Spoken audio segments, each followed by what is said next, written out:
I'll beat my way through it. Stand back! I want the dark. I don't want to see this. Don't make me. Getcha. I'll get you with this.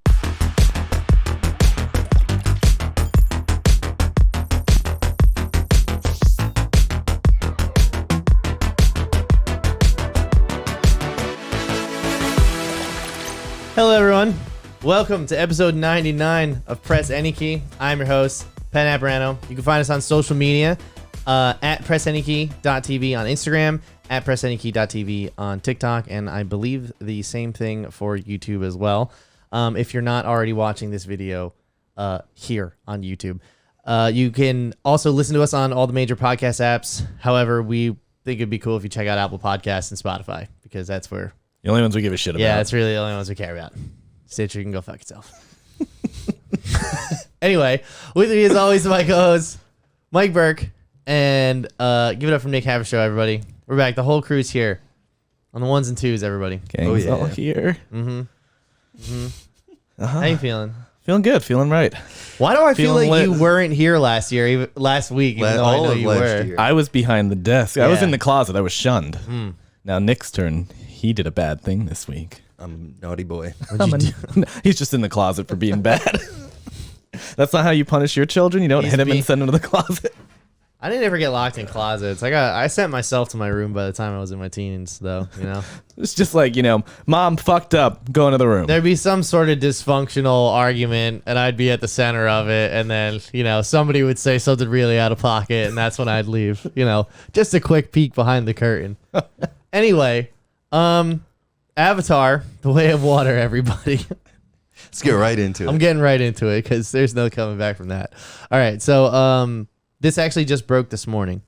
Avatar: The Way of Water has officially passed $2.116 billion at the global box office.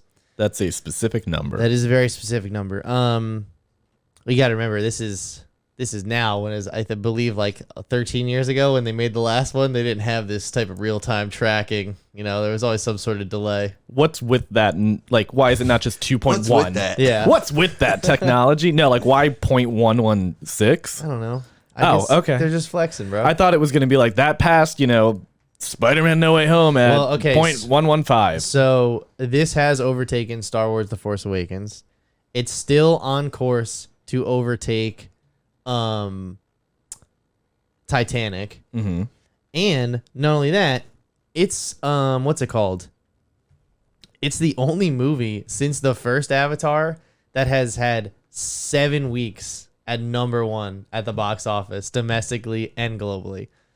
That's crazy. I don't think anybody was expecting this. No. I do not think anybody was expecting this. Another $2 billion. No.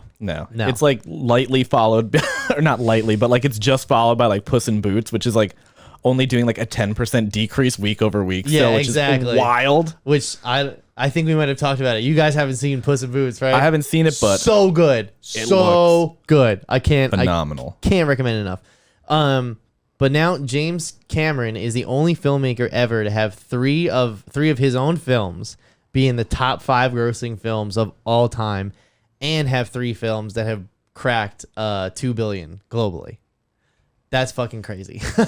Like that's kind of insane. And we've got 5 more avatars. I know. Just keep cracking 2 billion. I know. It's but basically the reason why I want to talk about this was, like I said before, I don't think this was absolutely unprecedented. This level of success. I think maybe $1 billion, like 1.2, that was always in the cards.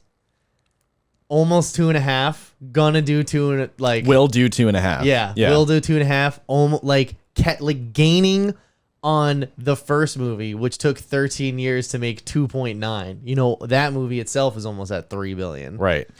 Well, I think there's a lot to be said, like, now how film is with everything. Like, like 13 years ago, you said, right, for Avatar 1? Yeah, like, just the way the game is now.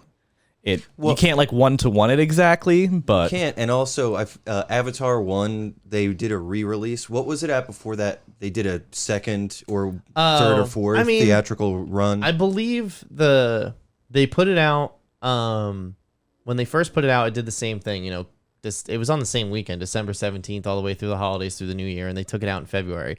And then I think they did another run the January after that, but that was inconsequential. The only consequential one that they had that made like its opening gross at the fucking weekend again was the one that they did in September of last year. It was last year, right? Because it was coming, because it's, you know, people were getting ready for the first one, so that anyone who didn't see the first one, Right. Maybe I'm mistaken. Wasn't there another run that they did when it was like they have done multiple. It was runs. like they knew they were coming up on some number and they wanted to crack.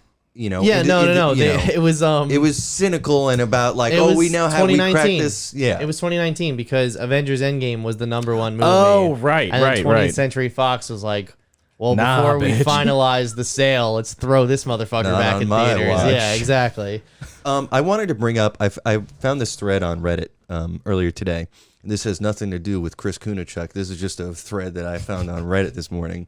Already calling you out. So it links to Jeez, an I article. didn't an realize article I've said you so much. the article is James Cameron has now directed 3 of the 5 highest grossing movies of all time. Somebody corrected that. 3 of the 4. 3 of 5 is actually not giving it the full credit. So I thought some of the comments in the thread were insightful. So, this user NowhereMan136 says, once upon a time, this was Steven Spielberg. In 1993, Jurassic Park became the highest grossing film of all time. At that point, it was Jurassic Park, E.T., Star Wars, and Jaws. Crazy. Yeah, So right. this is not like crazy unprecedented. Another commenter, Sir Dyer, says, you mentioned Jurassic Park, and I still think the wildest entertainment achievement is what Michael Crichton did. Oh, this is not the... hold on, sorry. Oh, no, I fucked up.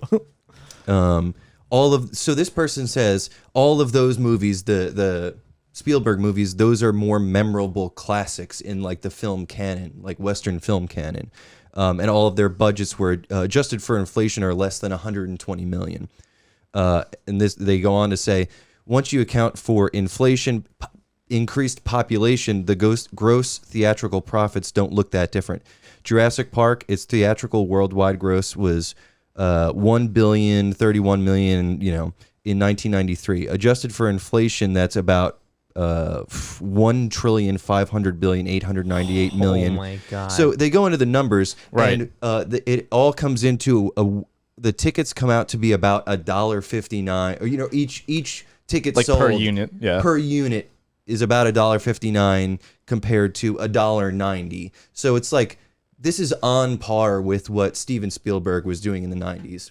comparatively. Comparatively. Okay. So I think at the end of the day, last week we spoke about like, does box office value equal, are these movies good? And I think that like I'm still not satisfied from the conversation we had last week. Can I give my Back for more. Can I give my my like 2 cents about it is there's a difference between like commercial success and artistic success. And Sure. I think that's where a lot of it gets kind of like real muddied. You're like, oh, is this a good movie? It's like, well, what are you using to define good? Like, was it enjoyable? Was it fun? Was it well made? Like, it can be a quote unquote shitty movie and make a ass ton of money. Yeah. Like, commercial success But my doesn't whole- make it a good but movie. my Artistic whole- success doesn't make it a good movie either. My whole angle was not if it's good or not. My angle is if the audience people like it? enjoyed it. And if it made money, you have to assume that they did. Why would it make over $2 billion if people didn't like it? Yeah, I mean, I think And I haven't heard anything negative. Like obviously it has its criticisms and its problems, and we talk about that. But I'm just all right, saying, I now have this level, and it's I have the Yeah. list of the top grossing box offices, and this is current, updated as of today. okay. The reboot of The Lion King is in there, and Yes. that was like pretty universally like underwhelming. Yes, at the that's, at that's best. a great way to put it. Yeah. Furious 7, which is like, you know, it's like that's come not, on, man, Dude, we're done no, with these. Furious, no, No. I gotta stop I'm you. not- Furious I'm not 7's great. saying- I cannot tell you. So the Fast and the Furious movies has a diehard fan base, but you're saying it belongs in the same like strata as Titanic and like Star Wars Force Awakens is on here, and although at the time I think it was well received, people have kind of soured on it. I think there's also the difference between like like general population being Right. like, we like this versus like, But I don't want to say critical acclaim, but like people who are more like more into movies, like people like us Right. versus like, like my parents don't really go to the movies. If they went to a movie and they were like, yeah, I like this or I like that, Exactly. like and I guarantee like on a general scale, that's Avatar. Like people are going and they're like, that was great. Like I Yeah. liked it. Even like normal, like even like the movie going audience, like us, like people who go to the movies, like that movie. But hold on, see that's the thing is that like we've pulled up the list and we immediately shifted and we're talking about are we putting Furious 7 in the same? It's like they both pleased the crowd and they both made billions of dollars. Frozen. I'm not Frozen 2. saying that they are the same. That they are the same caliber of film or same caliber of filmmaking. But what I am saying is that the audience liked them, and there's no disputing that at that level of success. There's also no reason they made 6 Transformers movies, But I would and people didn't like them. what the only argument I understand what you're saying, but I would just add that it's like, what's the causality versus like causation versus like they're related, but I don't think there's a causality there. Correlation. correlation versus Correlation, thank causation. you. Yeah. So the other thing that I have like a list of, it's like all of James Cameron movies ranked by their box office, and then I have another one. It's like James Cameron's top films of all time, and they're pretty much flipped. So it's like his like least performing box office movies are towards the top. Piranha 2 being the exception in the list. Yeah.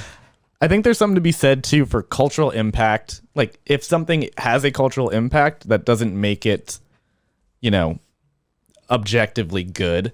Like as in like if things impact a culture, there's like, a bunch of products or like if a cultural impact means like, oh, that was like kind of what you're talking about, where it's like, it's a movie that lasts. Like you can't compare this to that, even though they made the same amount in the box office. It's like clearly this one is more of like a better movie, you would argue, like especially with like Lion King and shit. Yeah. It's like some movies just have a more impact on culture, even though commercially they could be the same. So going back to that, like I was saying, technically Star Wars, Jaws don't have the same big box office that the Avatar movies do.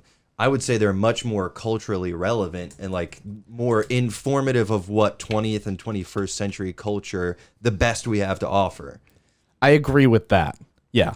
I think like the impact, again, the impact they've made on culture, the impact they've made on film, on television, like actually, references and everything like that is much more than what Avatar will do right now. I don't get why you guys are moving the goalposts so No, far. I've been saying this the whole time. It like okay, listen. I've never changed my I've never stance changed my once. goal. I goalpost. agree of your assessment of The Lion King. I don't think critics were overwhelmed or like even just baseline whelmed by The Lion King 2019. I know I was let down by that movie. Well, however, hold on. Let me add in there. I'm not interrupting. I mean there was a break in In this list, Frozen 2 has a bigger box office than Frozen 1. And that's the complete opposite of how audiences enjoyed them. But it's built on the success of the first one. So the money doesn't necessarily mean It's never everybody one variable. loved Frozen 2. It made more money than Frozen 1. There's never one variable as to like. But I've also you never can't, like, like, X and, you can't X and but Y. I've also, something. The reason I've I also brought never this heard up is anyone say because- they hate Frozen 2 though. Like The reason I brought this up is because last week Pat was trying to say that if it made money, people liked it, and I'm just trying to say that doesn't jive for me. That math Lion doesn't King work made out. over $1 billion and it has a cinema score of fucking A and an audience score of 88 Right. on Rotten Tomatoes. So like I'm pulling those scores. So you're saying that I'm just people were like, happy? Yeah, I'm saying people enjoyed that. People will consume things. They might not necessarily enjoy things. I'm not sitting here saying why they enjoy it or how they enjoy I it. know. There's absolute dog shit we watch on here and there's trailers for stuff that I'm like, I can't wait to waste my time watching this. Yeah. And I walk away That's like, it. oh, You that's consumed it. Yes. It's yes. different than it liking Yes. it. But that doesn't. Well, hold on, I'm If it- getting yeah. to that, right? Consuming it is a whole nother like what you take away from it. You know what I mean? And in a sense that, especially in the sense of the box office, right? if we're talking about fucking Lion King, because I don't know how the fuck we got here. It's a decent example. Yeah, I guess it's a good example. It's a good example. I'm sorry for taking us down this road. Yeah, it's a good example. In the case of Lion King made over $1 billion. Am I not wrong? How much did it make? 1.2, right? 1.6. Okay, $1.6 billion. All right. It doesn't make $1.6 billion if people don't like it.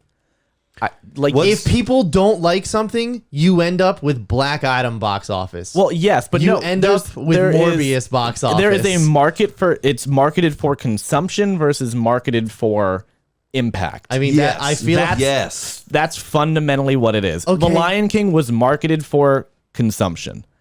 They were like, we know people will go see the hell out of yes, this. And that's I on get God, that. baby girl. Such is the fallacy of capitalism. Well, that's what I'm saying. Like, you have products that are absolute dog shit that are $1 billion products. Like Pat, like the what do you Lion think? King? Like the Lion Like the King, Lion King. What do you which think? people aren't happy about, like enjoying it. They're like, well, I bought this. That's an A. What do you Okay. think? What do you think? Don't if you have the box office list in front of you, I don't look at it.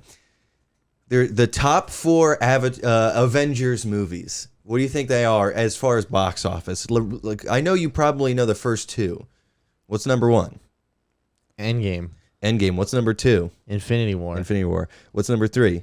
Number 1. Okay, what's number 4? What's Age of Ultron. Age of Ultron? Why is that the number 4 highest box office? Because all right, I'll tell you. Okay, since we're gonna do this, I'll tell you exactly why Age of Ultron has a lower box office than Higher. the first.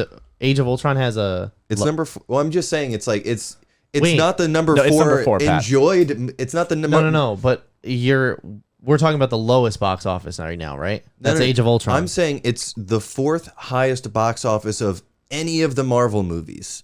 It's not the number 4 most enjoyed of all the Marvel okay, movies. yes, okay, It was targeted for consumption. Exactly. yeah. But And once people again, just I mean, love but fucking, okay, but once again, you guys, I'm not saying that Age of Ultron is flawless, No, but Age of Ultron, people also like that movie. absolutely.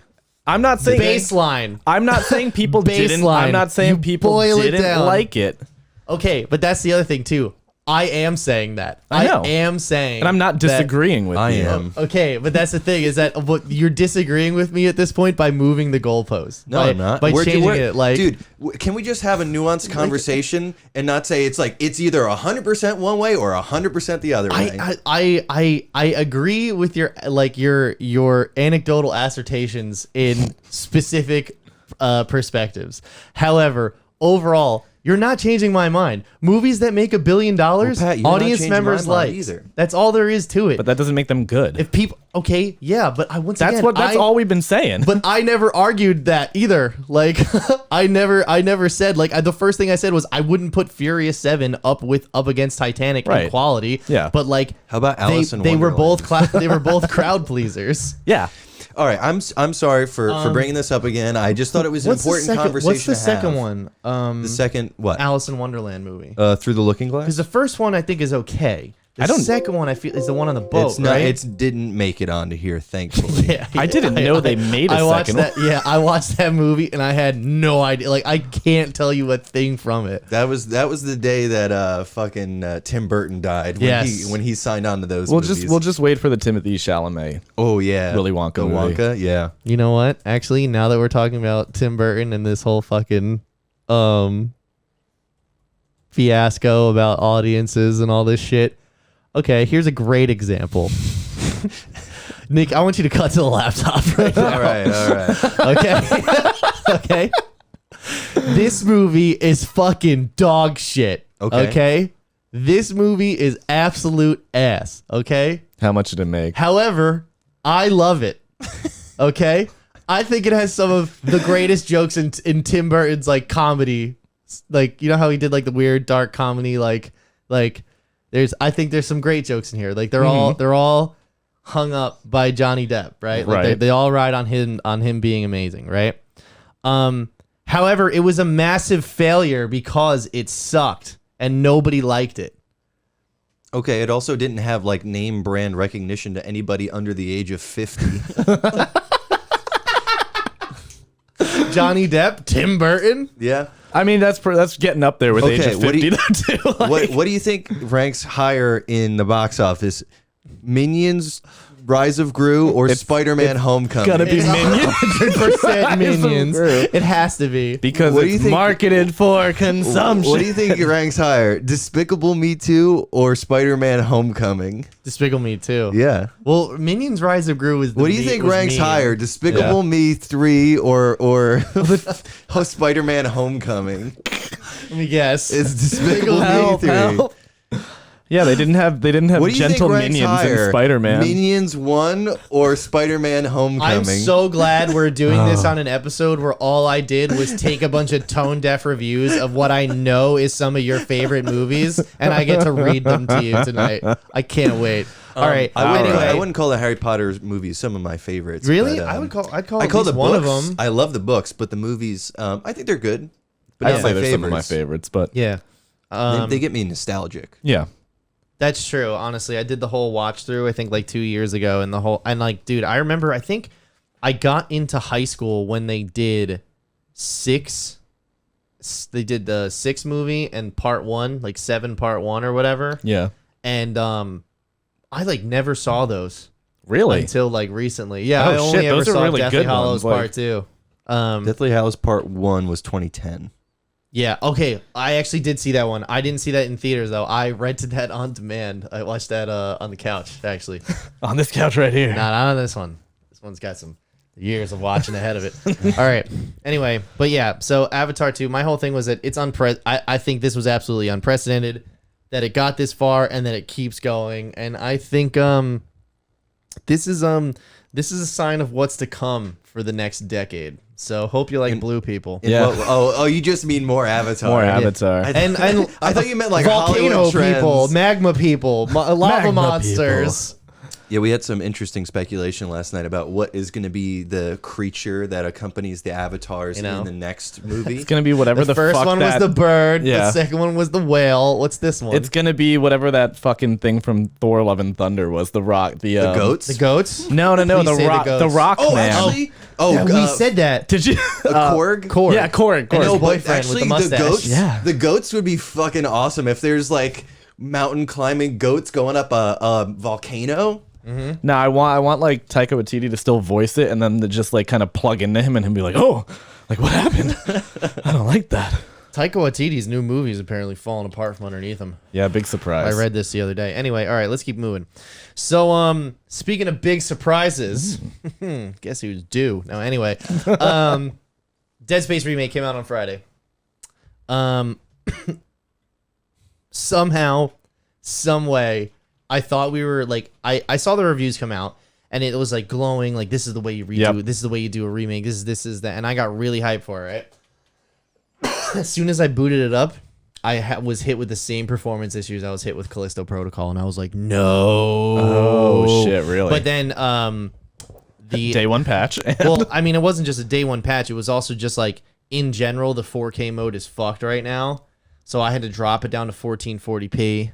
On top of there was some issue with OBS. So like there was like I tried to get like the stream up and running and sustaining for multiple times, but as soon as the action like just picked started up- crashing. Yeah, and I saw no spike in any of my CPU usage. It was the game Purely the fucking game. up. Yeah.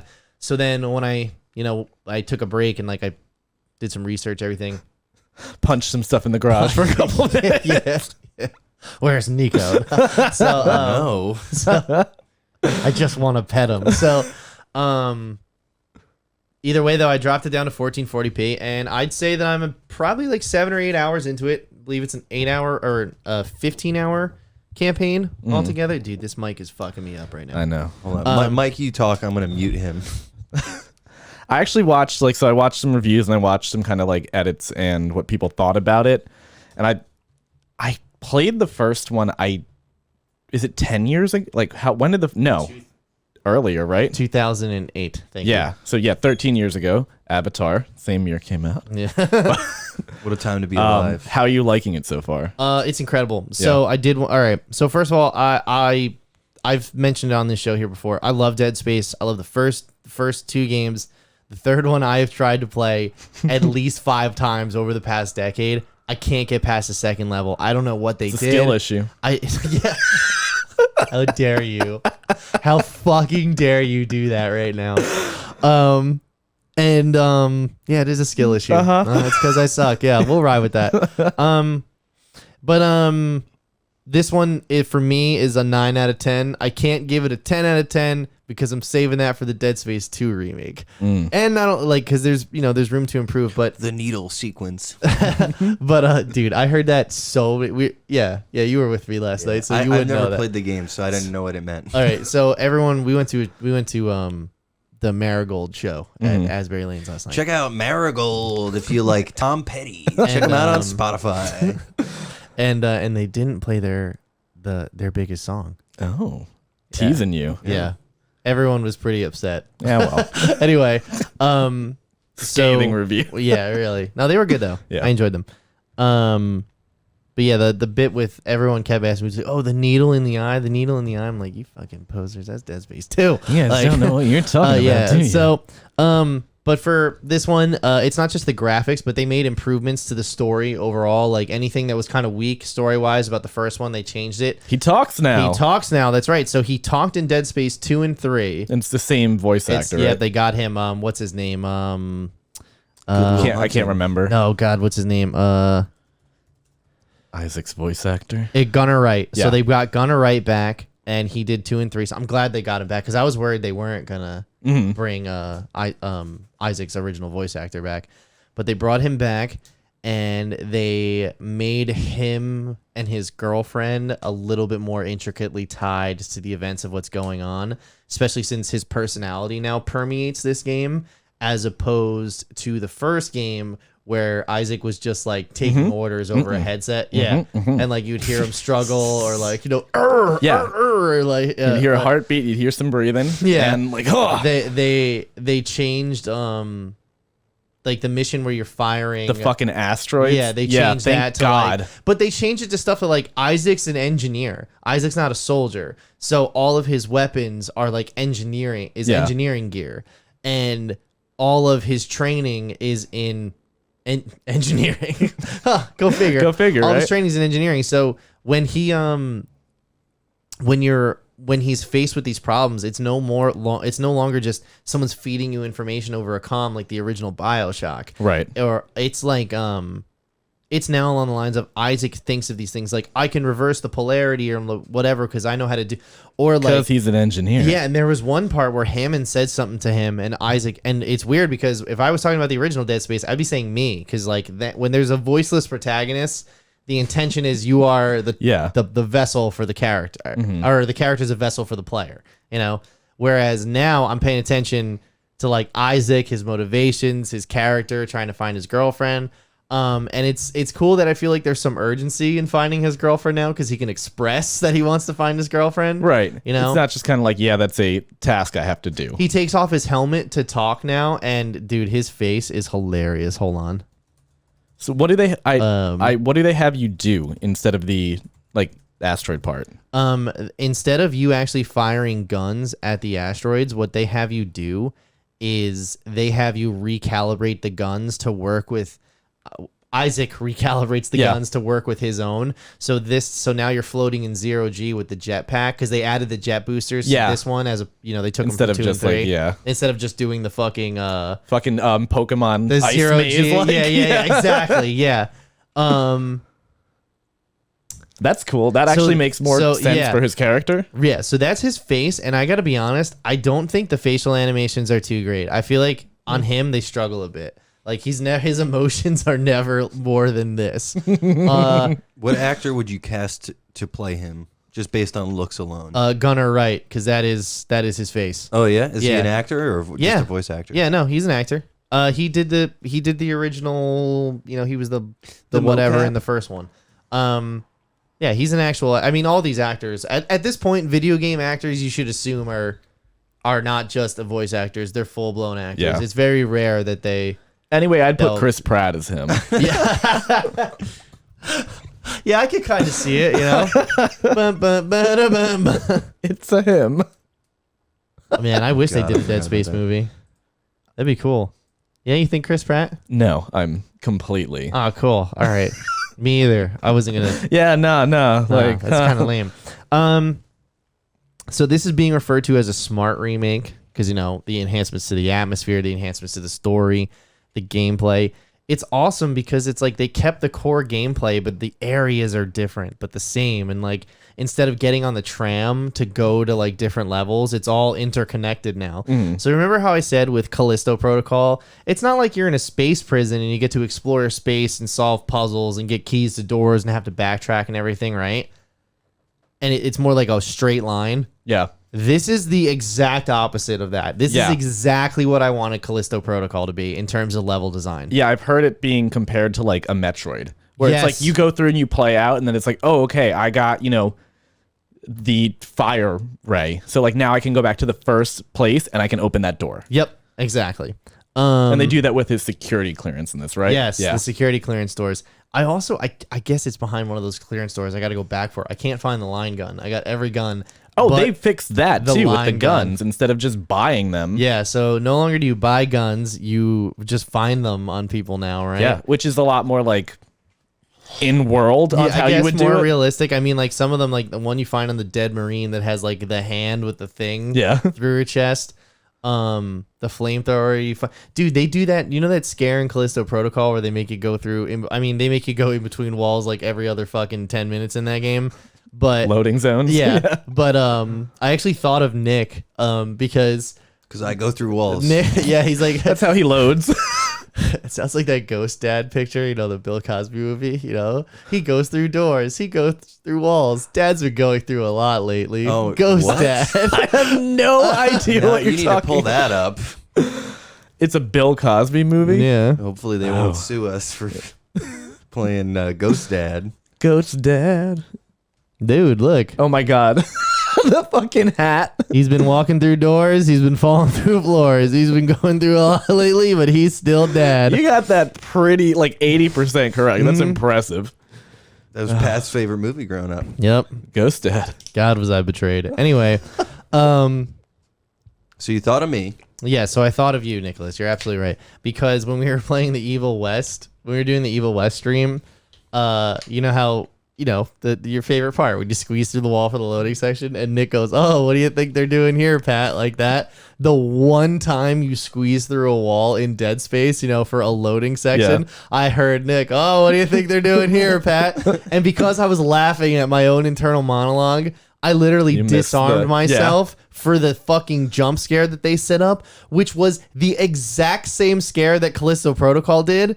But because, they didn't set it up with anything, or I just had no distractions, it just had no payoff. Where this one, I was actually like, oh, fuck. Like, They got I was like, me.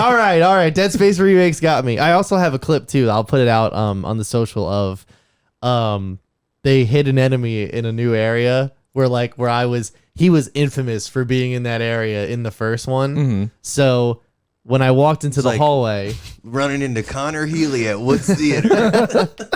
Infamous for hanging around. it's like he's a ghost. He's like Ghost Dad. He haunts. Ghost Dad. He haunts Woods Theater. But he's still your father. Yeah, he's going through a lot lately, but he's still Dad. You okay? You got him. This is how Nick dies and becomes He's gonna be Ghost Now Son. you make it to episode 100. like mailman again. The mailman.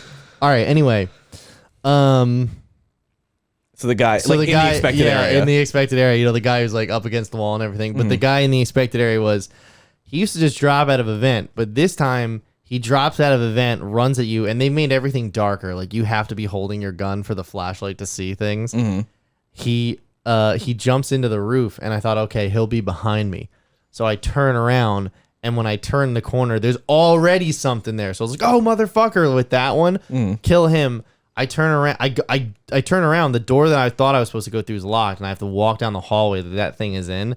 They don't get you then. They make you forget about it by make you coming down that hallway like 25, 30 minutes later after you've done whatever you got to do. shit. And I just forgot. And then, oh man, they get you so it's like rips through the wall and everything, like the loudest jump scare possible. It's like, oh fuck. Like, That's fantastic. Like Yeah. that's such good game design. yeah, and it's good because after after they heighten you up and everything, then it slowly settles into the more action horror. You know what I mean? Yeah.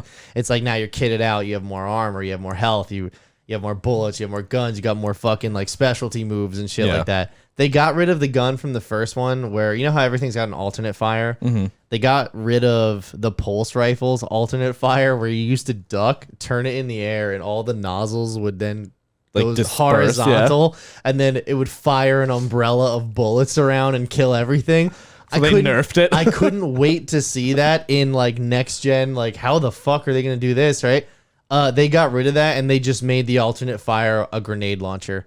So, I mean, not as fun. There's not as much pomp and circumstance.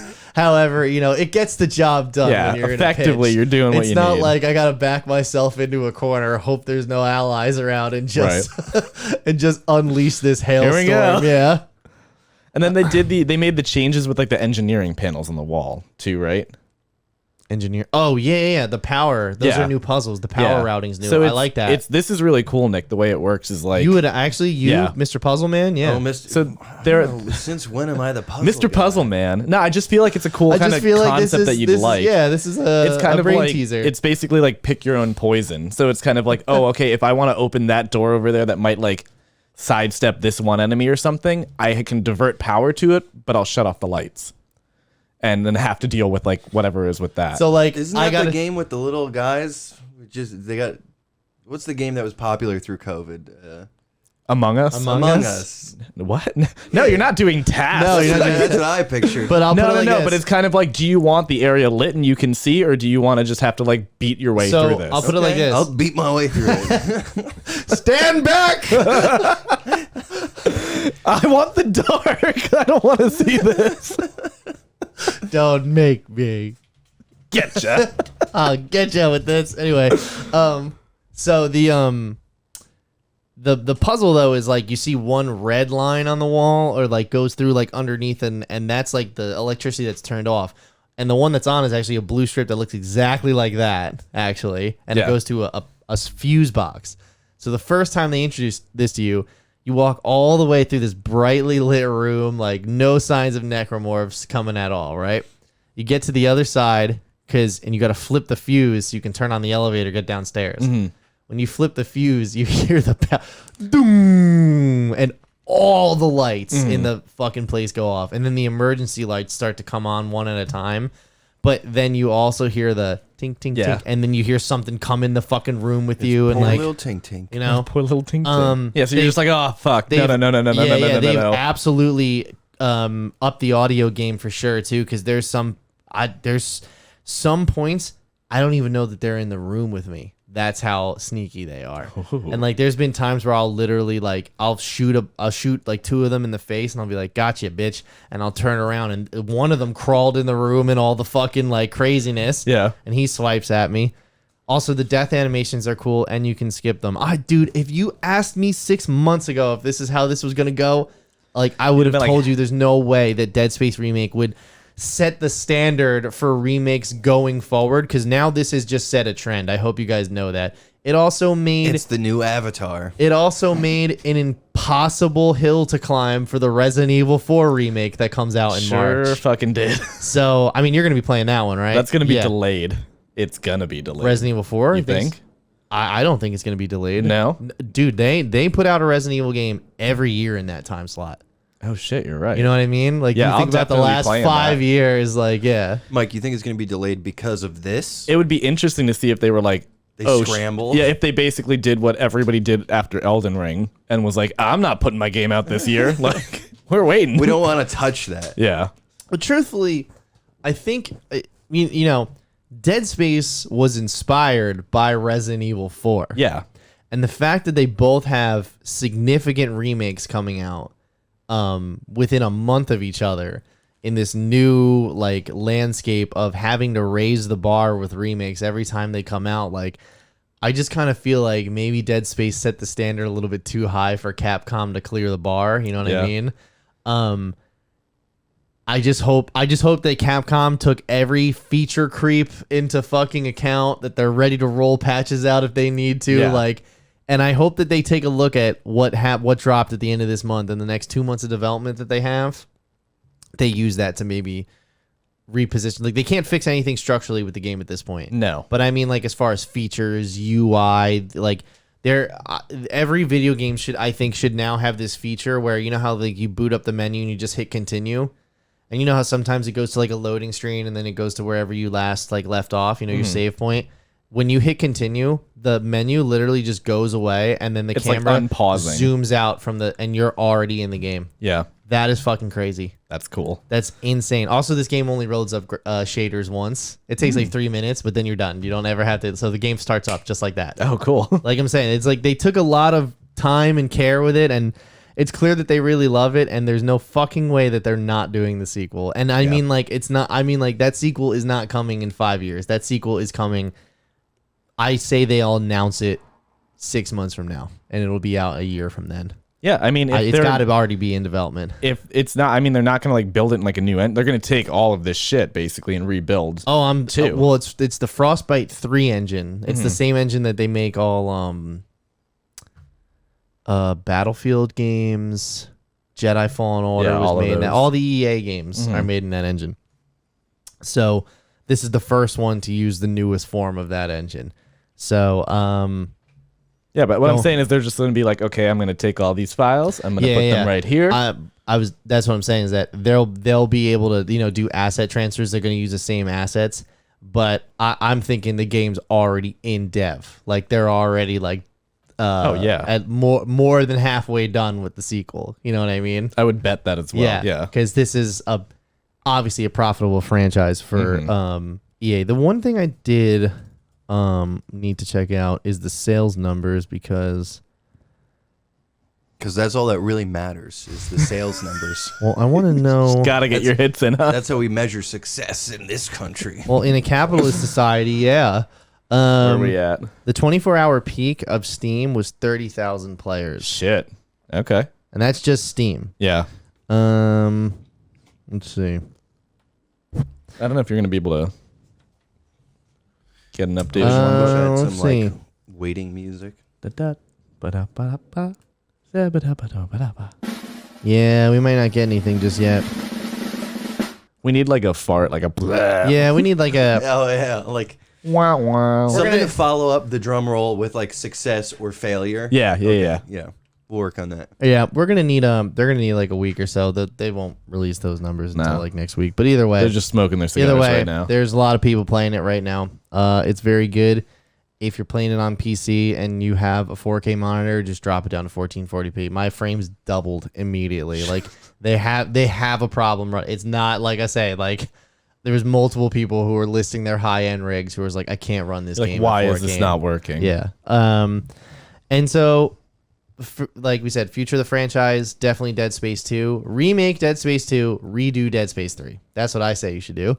And as far as what happens with Callisto Protocol at this point, they should disband. Yeah, we don't care. Yeah, we don't. It's I think as if Callisto Protocol wants to continue, they need to realize that they need to have a wholly original idea and not be this weird pseudo successor to Dead Space because Dead Space is now back. Right. You know what I mean? What they wanted to like give What they wanted with to Callisto. yeah. They've like, nope, we're good. Dead Space. Had they done with Callisto what the Dead Space remake has done this past weekend, nobody would have been talking about Dead Space remake. They would have been like, or it could have been like, well, what's better, Callisto or Dead Space? I don't know. It's not but a it's contest. an obvious choice. Like it's there.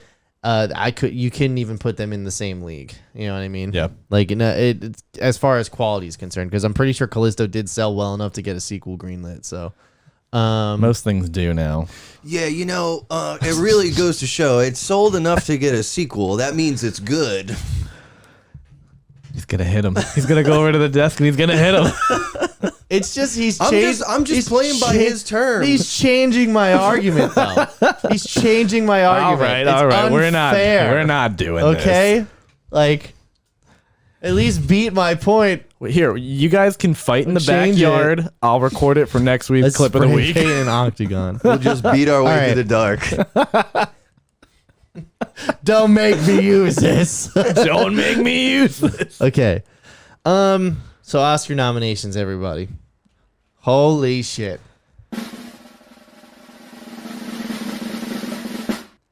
Chris Pratt. Chris Pratt, everybody.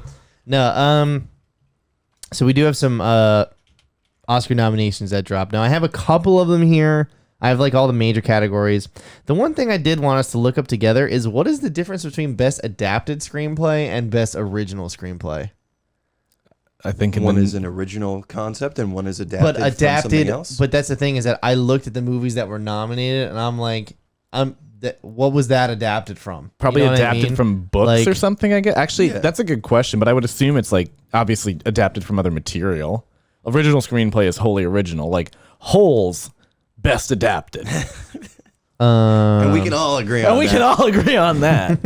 Fantastic film, I don't know. best Burke. original, best I don't know how much everything. money it made, so it could be dog shit. Hey, It could be total fucking. Why even talk about it? You know what I mean?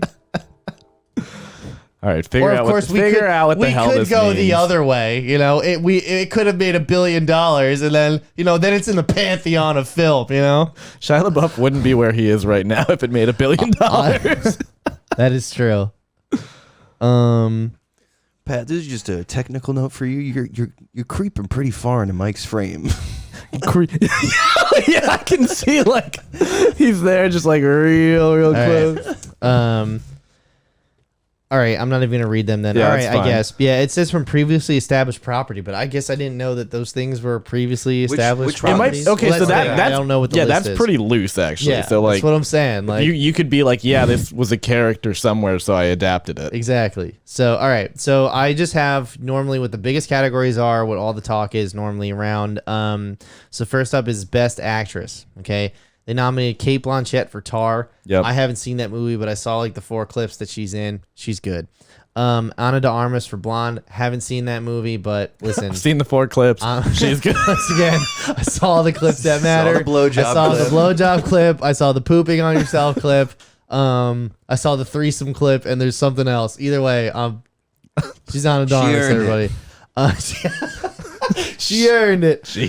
Andrea Riseborough is in To Leslie. I don't even know what that is. To Leslie. Michelle Williams for The Fablemans. I haven't watched Fablemans. I heard it's good though. I really want to see that one. Watched 4 clips. Michelle Yeoh. Everywhere. Was it Everything Everywhere All at Once? I saw this movie. I don't think we've ever talked about it on the show. I liked it, but I didn't like fall in love with it. You know I what think mean? it's good. gonna sweep. Oh, it has to. Yeah. It's. I don't think there's a single person on this panel that knows of or like all these other movies that like is nominating for Everything Everywhere All at Once. Like I think it got like 10 or odd 11. Oscar Yeah. nominations, and like if you look back at like previous years, generally whatever like gets the most in like supporting categories will almost always. Yes. There's a couple like obviously outliers, but I'm having serious deja vu right now, and you and I are about to get into a heavy disagreement about this category. oh, Yeah. he knows I'm gonna, Well, I'm gonna no, fight you on it. I This am has been already the running of the theme. belief that Everything Everywhere All at Once is the hot pick for Academy people who think they're like look at this indie film that I'm not like that. I think Tar is that. I mean, Tar's got that air too. Tar's but got big time got that air. Tar, you're right. It does big time have that air. But the difference is I saw Everything Everywhere All at Once, and I know what it's worth. And I don't think don't get me wrong. Yeah. It's great. It's actually, and in parts, it's amazing. And like the last 30 minutes is some of the craziest shit I've ever seen on that scale of film. However, I was not like head over heels for it like everybody else was. I'm not didn't saying it's even- bad. I didn't even hear about Tar until the Exactly. nominations It's came that's out. coming what out I'm on saying. it's coming out on Peacock like within a week or Like, so. I I think, think or Everything it might have come Everywhere- I out. heard a thing about it. Yeah, I think Everything Everywhere All at Once is, so to speak, the Academy darling this Yeah, year. I completely agree, especially with everybody in it. What's a little annoying is I think Jamie Lee Curtis got best She's supporting. Yeah, she's a supporting role in that. Yeah, she has no. But what's the other actress's name? Who's the antagonist? Because she also got like the daughter. Oh, okay. She also got nominated. Uh-huh. And like she basically is as important in that as the main character. I was like, they just threw this to Jamie Lee Curtis. Like, I don't think that she should have gotten nomination. That's weird because out of anyone in that movie, I think Jamie Lee Curtis should have got a nomination. Are you kidding? The daughter Please is. don't spoil it because I haven't seen Okay, it. yeah, I'm I not won't saying- spoil it. But I think the Once again, I'm not saying she's bad. Yeah. No, but just like the out intro- Of when I watched it, out of the people I would pick when I walked out of the movie, I was like, Jamie Lee Curtis. Fucking isn't crazy that in her movie. first? Is that her first nomination? I have no idea. I think it's her. I think they're gonna give it to her as like a lifetime achievement. I think it might be like. I think it Like may a be her Leo. first. But yeah, I don't think So- that it's 100% like that. Yeah. So then we'll go into Best Actor. Chris Pratt. Austin Butler for Elvis. Mm-hmm. Somebody, I was listening to somebody, I can't remember who it was, who said that Austin Butler took somebody's spot. Really? Yeah, that they think that Austin Butler robbed somebody of somebody, like whoever the expectation was, it was not going to be Austin Butler. That Really? got that nomination. Yeah, I would've- which is Tom weird. Hanks. I would have. Yeah, I would have put I would have put all my money on Austin Same. Butler because like that man was stuck in the Elvis voice. no Like, Tom. No Tom Cruise. I can't believe that. I could not believe that. Colin Farrell though for the whatever he's in now, the Banshee of Banshee of in Sheeran? Ed Ed Sheeran. Sheeran? Of Ed Sheeran, the Banshee of Ed Sheeran. Yeah. Wait, is Colin Farrell in there twice? No, he's not. Not as the Penguin? Which is once again how Oh, come on! What are How? you showing me? how. Brendan Fraser, obviously for The Whale. I think he has it down in this category for Best Actor. Well, who else we got? Well, no, he's not in this category. You're talking about Q Han. No. I'll tell you when you're done. Okay. Then Paul Mescal for After Sun. I don't even know what that movie is, and then Bill Nighy for Living. Right. Don't know. So you don't. I think it's gonna be Austin Butler. I think that Brendan Fraser.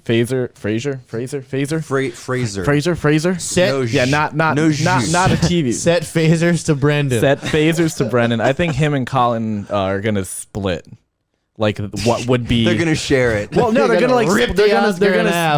split gonna have like that joint part of custody. it, and then Austin Butler's just gonna kind of get handed it because I think he's gonna like everybody's gonna be like him and somebody. Bro, they gave out one trophy. No, I know. I'm saying they're gonna split the bottom vote, and then Oh, like okay. like kind of basically. I They're see gonna what be you're saying. the spoilers of the vote Yes. and hand it off. These damn Ralph Nader taps. Anyway, Yes. Marianne Williamson. I think he's gonna get it So, because like okay. everything on the internet, everybody loves him. Like, so Best Director. I was gonna save this one till we talked about Best Picture, because in my opinion, I don't know how the fuck you get a Best Picture nomination without a Best Director nomination.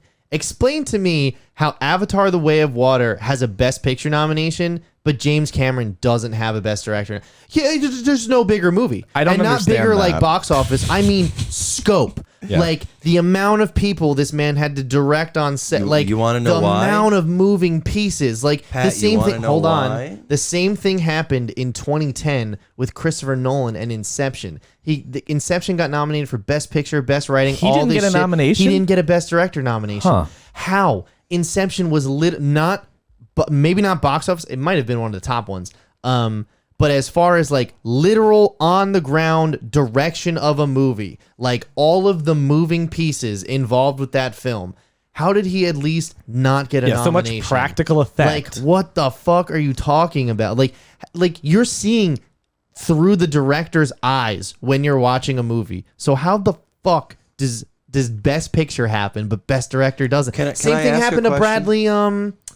Bradley Cooper with With A Star Is Born. yeah. It got lit up for everything except Best Director. So, how do you quantify Best Director? To me, it's like, does the vision of the director come through in the movie? And do you? So, my question is, Avatar in all its glory, as getting Best Picture. I don't want to. I don't want to make a decision on whether that's a good or a bad thing. But it's in there. But do you think that movie has like James Cameron's fingerprints all over it to the point where the filmmaking style, the way the camera moves, screams James Cameron, and you know what I mean? I Or- thought absolutely. Without a doubt. now, does that rise to the level of being like, wow, this is some really great direction, or is it like this is just he did a giant blockbuster, big huge movie? Well, I mean that's the other thing too, is that I feel like this is the first list in a while that actually kind of blurs the lines a bit for blockbusters. It's a good point that you bring it up. Like, I'm confused as to how those are like separate, because you have best cinematography, right? That's a whole other thing. But the cinematographer is like, that's how the movie looks, for sure. I mean? But and there's like that best picture and best director. Like, I feel we could get rid of one of those. Probably like best. You know what? Yeah, I get what you're saying. It's weird, right? And like, here's the other thing too. So I think from just watching the movie, it's a director's vision. You're feeling and thinking and experiencing things that they want you to experience. How well they do that is determined by how confident of a filmmaker they are. What do you think about his choices where the studio told him to cut parts out, like where you're looking at the underwater scenes for, in my opinion, it goes on for too long. Do you think it could be something like that, where it's just like they think he's overindulgent as a director? I think it's a combination of like the literal vision, but it has to be that. And I think from my experience and everything that I have at least to offer in film discourse is that the director is the head of the artistic and the technical department. He meets on both of those things. If you're making a simple rom-com or like a what are all those movies that came out in the 90s that everybody likes, like 16 Candles, Breakfast Club? Like John Hughes, coming of age movies. John Hughes movies. Like, if you're like, that does not take a master of fucking technical wizardry to make those movies. You know what I mean? But in the case of Avatar, James Cameron, like, that guy's mind is working on a level in regards to film that most people can't even comprehend until he gets the previs out of his fucking head. You know what I mean? It's gonna kind of look like this, except it'll look like real people, because we won't make the movie until that happens. You know what I mean? Like, it's that element as well, that like, it's not just maybe the vision, it's how great, like, what effort does it take for you to put something like that together and make it coherent and digestible for mass appeal? You know what I mean? Would that fall under best director or best picture? That's what I'm saying. That's the fucking, like, exactly. Don't they go hand in hand? So to we don't what understand. You're saying is that's a monumental achievement to be able to take all these things, whereas best director would be, is this a clear, concise, well-told story that like touches the audience, that's where I think it's lacking. It's a big technical achievement and it's crazy that he did it, but I don't think it rose to the level of being like, wow, this man had this amazing story that he told. I think we just don't know how they quantify best director versus best picture. I know exactly how they quantify these things. How much money did they make? Well, so the way that they do it is, like, obviously they do like the Oscar campaigns, like the 4-year consideration versions and shit. Yeah. But the way that they actually break down the movies is by alphabetical order, or it's by genre, or it's by this. And like, dude, you know that they campaigned for Mia Goth. Of course, there's a ton of campaigning. And Mia Goth straight up said that she doesn't think that the Academy respects horror, and I don't think so either, because how she wasn't nominated, even like, you know, like, she gave, I think, one of the best performances of the year, and that's because her performance was listed, her movie was listed under horror, and I would not be surprised if they didn't even look at that. And I think that, I think Angela Bassett was the best one in that movie. Like, but upon further reflection, dude, that was when I went and saw it. I really thought she like was so hammy in that movie. I'm kind of split on it now, because I've gone back and I've rewatched some of these things, and it's like just the scenes of the actors to like prepare for this. And I'm just like, maybe I was in the hype or something like that. But like, I genuinely believe that they pick the darlings out of the genres. Like, I made a post about how the Academy is only interested in depressing the ever-loving shit out of you every year at this point. And the reason I made that point was because Steven Spielberg thinks that The Dark Knight got cheated out of the Best Picture. Not just the nomination, the win. Right. And the reason for that is because they didn't they will not consider an action movie for a Best Picture nomination. It just wouldn't happen. Right, because it has to be like some big it's gotta dramatic, be some big like that movie Nomadland that won Best Picture by Chloe Zhao. That's a weird year though. That was like random COVID year. No, that wasn't a COVID year. This that was not? No, that was like 2018. I'm pretty sure 2018, because 2019 was Shape of Water. Nomadland won Best Picture with Frances McDormand. I believe she also won Best Actress, or think that might so. have been for the 3 billboards outside my ass in Missouri Yeah. or something like that. Outside my ass. Either way, my point is just that it's with Where it's got to be like a dramatic, like, yeah, tug on your heart, make you feel bad. Nomadland, all that shit, right? Yeah. They were like, okay, that woman won an Oscar. She must be a great writer and director. Let's hire her. Oh no, Uh-oh. it's the Eternals. Okay, like I don't think that Nomadland was necessarily a bad movie, but I watched Nomadland and I'm like, this is just some lady driving around in a van, like depressing the fuck out of everybody. Shitting in a bucket. Like, how did this win Best Picture? Can I throw something like in what there? the fuck? Like Yeah. So for me, Pat, you and I both have theater backgrounds. yes.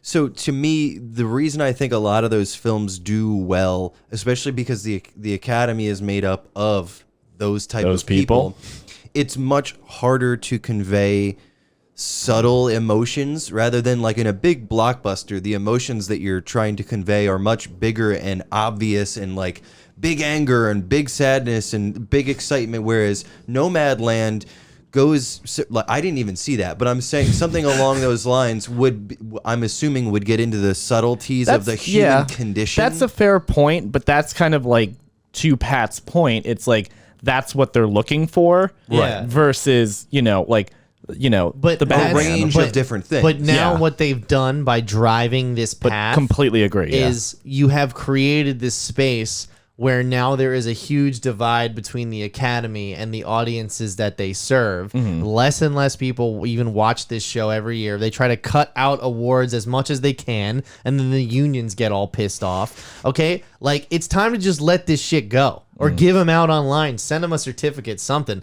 Like, it's nobody's interested in watching this. And especially in the age of online discourse where everybody gets to have their own opinion. Well, what is at the end of the day, what is the point of the awards? Exactly. Is it for the industry to say, hey, we really respect the work that you're doing? Or is it for an audience to say, like, yeah, the people we like got an award? It's for the industry to like masturbate Pat to. itself on the back. Yeah. Which I think is, I mean, like, it might be masturbatory, but I do think when the awards first started out, I would assume it wasn't like broadcast. It was just an industry thing. And I don't know, actually. I don't know. Because viewing audiences But it was- like and know these people, they were like, oh, I want to see that. And But it was more became a thing. genuine. Yeah. Yeah, it was. So to me, I would say it's like I know what we you can mean, say though. whatever we want about the award show, but it doesn't really matter what we think. It's an industry thing for industry people. And that's it too. The people that vote for it are industry people. And if you are a super popular actor, then like, you have sway. You can throw a bunch of money, throw a bunch of parties, throw a but- bunch of shit. Like it's as is everything How is political. in the fuck did the Batman only get nominated for Best VFX? I don't like Paul Dano didn't get a fucking nomination. That's a shame. that yeah. is a Paul shame. Dano That's didn't a get snub. Matt Reeves didn't get a fucking Best Director nomination. A Best Writing. Like, are you kidding? The fucking climax of the movie is told to you in the beginning of the movie, and it's still effective. I know. Like, what the fuck? That and was they, not and only they just the overlooked message. that. The message of the movie too, it was trying to be topical and talk about these socio-political things that are going on. It's not just some dumb action movie. It Exactly. actually like has meaning. relevant and also will still be timeless. And, It's like- not like you're gonna look at it and be like, oh, that was for this specific thing, and that's why it's not good anymore. And like incredibly well acted, incredibly well written, paced. It was yeah. it was an audience pleaser. It was a critic pleaser. It's like everything you could fucking want in a movie, and they didn't even recognize it. And that's the thing that pisses me off, is that there's so many things that do the things that qualify as this was a great success in our industry, and they don't even recognize it because all of this shit you never hear about starts getting like Oscar buzz, and it's all dumped in the last 6 weeks of the year.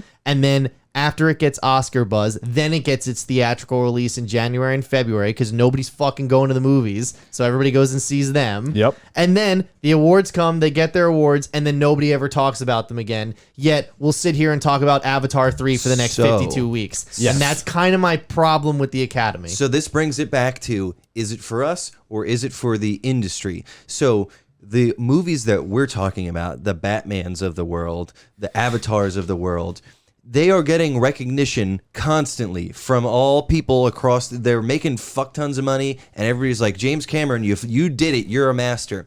So these awards are to say the smaller independent movies, the movies that wouldn't normally get recognized by viewing audiences, the industry can say, we see you and we respect what you're doing.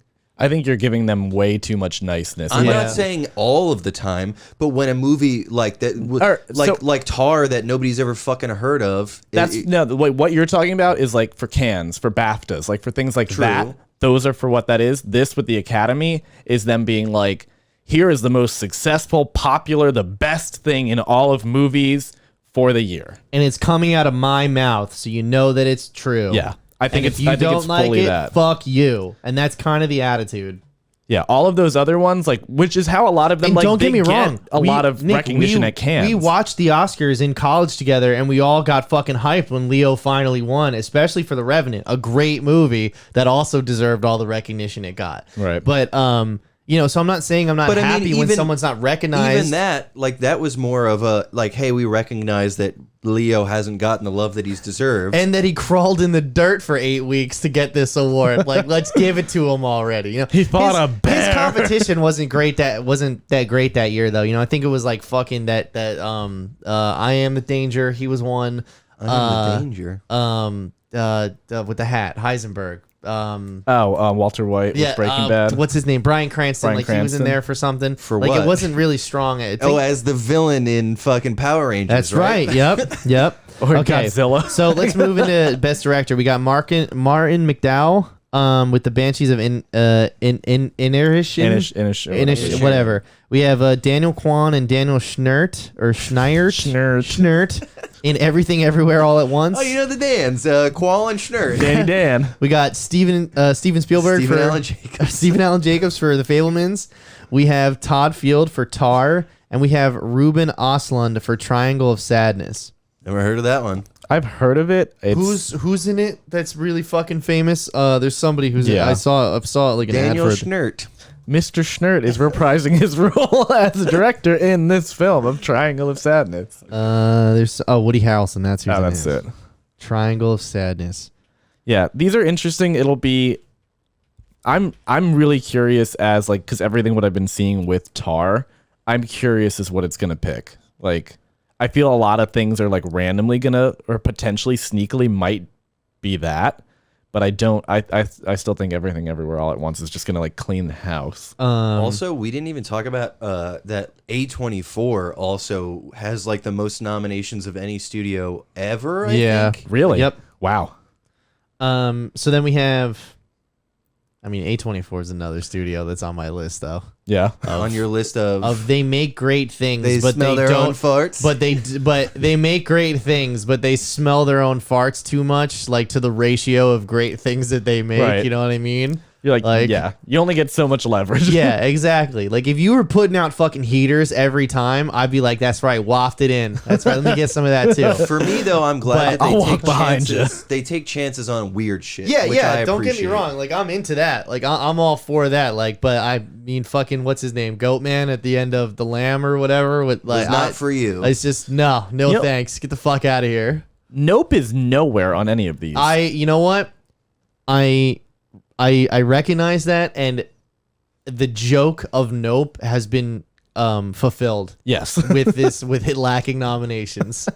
The whole point of Nope has been realized with its lack of nominations. Nope. That Jordan Peele decided to make a film about spectacle, how we can't get enough of spectacle, yet somehow it doesn't get the recognition it deserves. And Avatar wins a nom. Yeah. And yet the Academy probably watched that movie and just missed the whole fucking point of it. And we're like, oh well. Was that Jake Paul that tweeted that shit, or was it Logan sad Paul? that Jordan's just making blockbusters now. You know, he really wowed us with Get Out, but I guess now he's just making alien movies. You know, He's no Spielberg. how's But that Avatar movie doing, huh?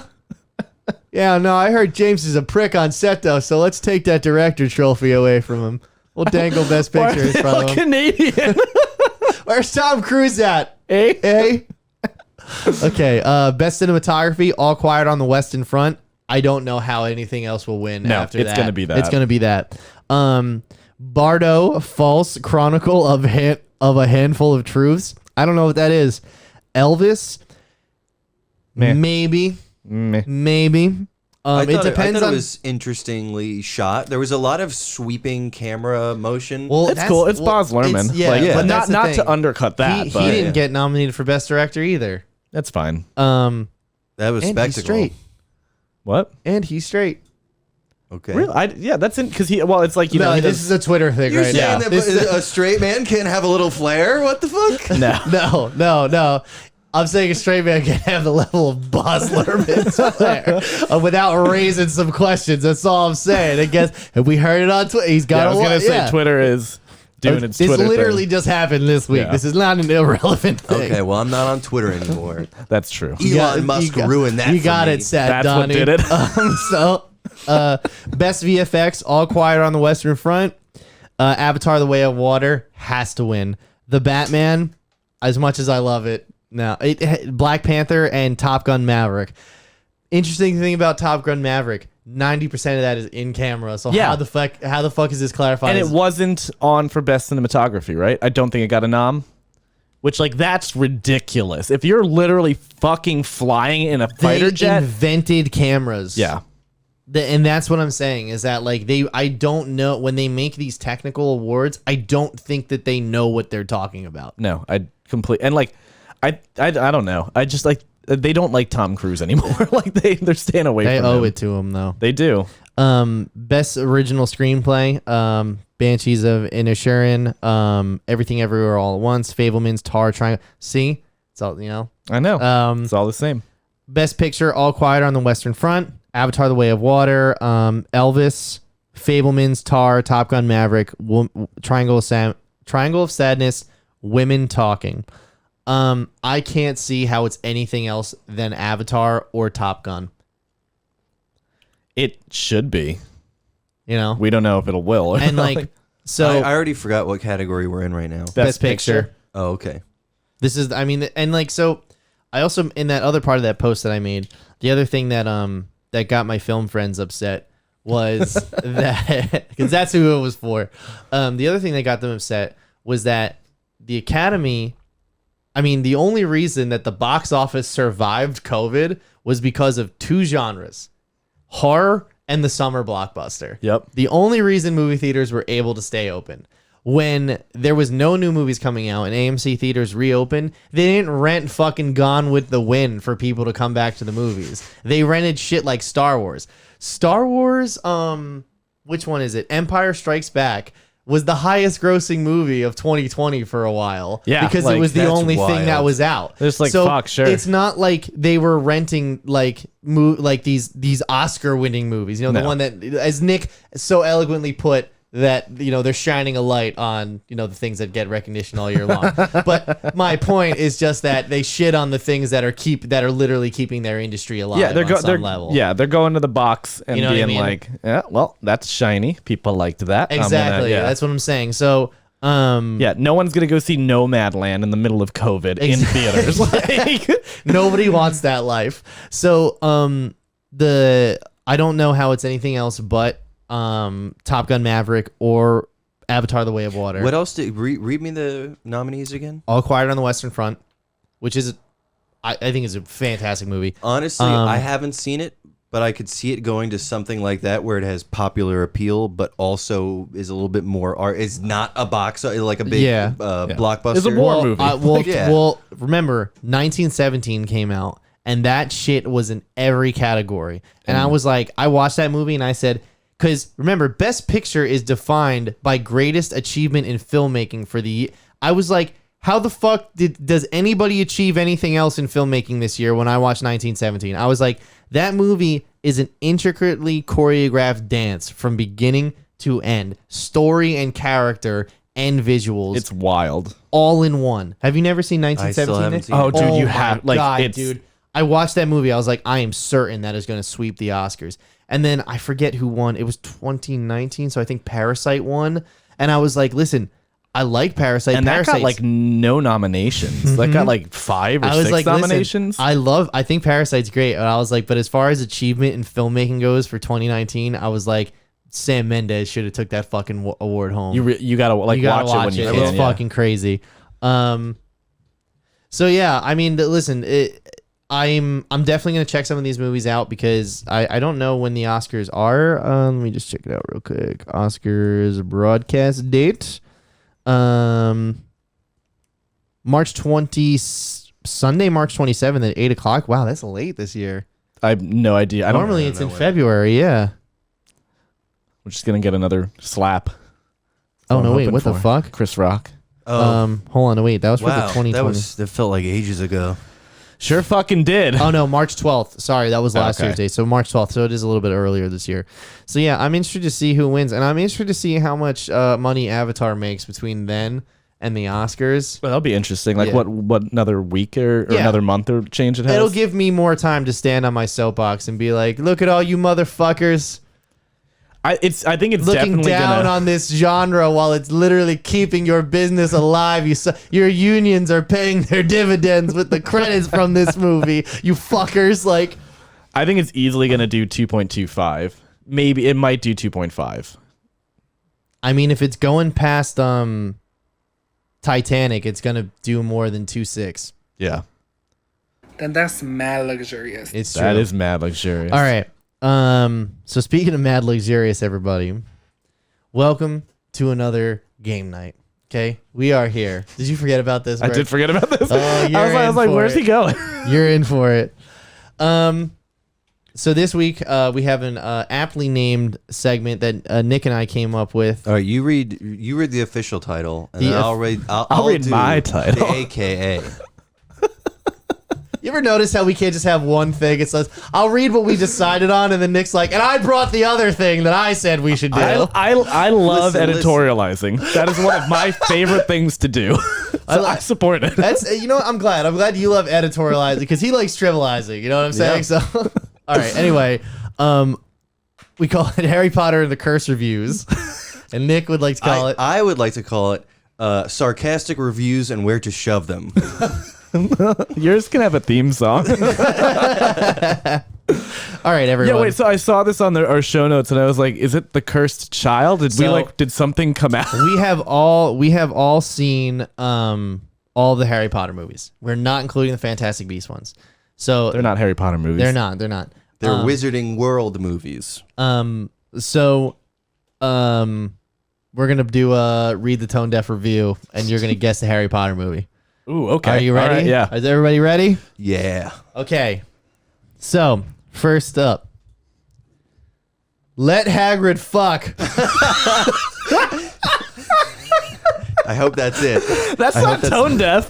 Nope. I have. So the way I approach these reviews, and I should let you guys know, is that I know what movie it is. Yeah, I'm good. Is that I have chosen 3 to 4 reviews for each, but these are like short one sentence. There's not really too Yeah. much intricate stuff. Because at this point on some of these review sites, some of these movies have been out so long, it's either just I hate J.K. Rowling and all she stands for, valid, or here's a 6-paragraph essay on why. It's my college thesis on this film. Yeah, like- exactly. And so you got to find the ones that are really fucking heaters and Yeah. that give you what you need. So first one up is Let Hagrid Fuck. Goblet of Fire. Goblet of Fire Very because they're at the good. dance and Yep. he's got his tall Yep, I drink of figured you guys- water. Yep. He's got his fur jacket. So we got 2 more. The 2 other reviews were a single good moment surrounded by a slow moving and bland adventure. And the other one is in which David Tennant drinks the inflation juice and puts a man in a really big box. Also racism. I would have got that instantly. All right, ready for the next one? Hello, Father. Interesting choices, but they spend the first 2 hours meddling with the main character's love life and then go, shit, there's only 30 minutes left as they force everything down my throat at once. Is this the fifth one? Phoenix? Order of the Phoenix. What's the one where he's like messing with Cho Chang? He's messing with you. Well, I have two more things here. So the main character's love life, they also, there's a point in the book where they try to give Harry like a love potion and it goes to Ron. Romilda Vane gives Harry the love potion and Ron gets it, and then he has to cure him with the Bezoar. So whichever one has the Slughorn in it, that's what it is. I think that's the same. Yeah, isn't that right. I think it's Order of the Phoenix, but want me to read the other two? I think it's 6, but I can't remember. Give me read another. the next one. Harry Potter and the endless talking, 2 Quidditch games, and a dead guy. And a dead guy. 2 Quidditch games and a dead guy. Here's the last one. Swore off porn in 2022, and I'm fully dying. Nothing is enjoyable anymore. Not even this Harry Potter. These are from Letterboxd that we were pulling up. They really need you got to upload your ID to have an account on this website. Okay, so we can solve this. It's either 5 or 6. I can't remember which, but it's whichever one Slughorn is the Defense Against the Dark Arts professor. So if we go through, book 1 is Quirrell, book 2 is who? Book 2 is Gilderoy Lockhart. Then it's werewolf. Lupin. 4 is Mad-Eye Moody. 5. I think 5 is Slughorn because 6 is Snape, right? And 7 they don't bother with it. Yes. Okay. So you're right. It's 5. I think it's 5. I don't remember Quidditch in that one though.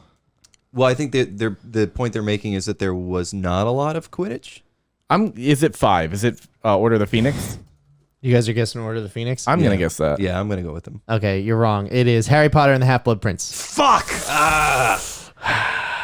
Mike, don't bring me down with you again. You just read these, my guy. I know. Well, that's right. Isn't Slughorn in the 5th one though? Well, we just went through it, and it sounded like it was the 5th one, but I was leaning towards 6. But yeah. Yeah. Okay. We couldn't come up with 5. Who else could it be? I don't I thought like Quidditch stopped in like by the 3rd one. I thought like whatever they don't show the Quidditch World Cup. Oh, you know what 5 was? Fucking that was when what's her name shows up? Umbridge shows up. I saw that movie twice in the and same she day. teaches Defense Against the Dark Arts out of the book. Oh, yeah, out of like the old book. It's just like oh yeah, that makes sense. She doesn't want them doing practical lessons. It's all she doesn't want to She just want an uprising. Yeah. All right. All right. So then we have fuck. That's why we couldn't. There was no real lessons. That's why. So I've just blocked her out of my brain. Yeah.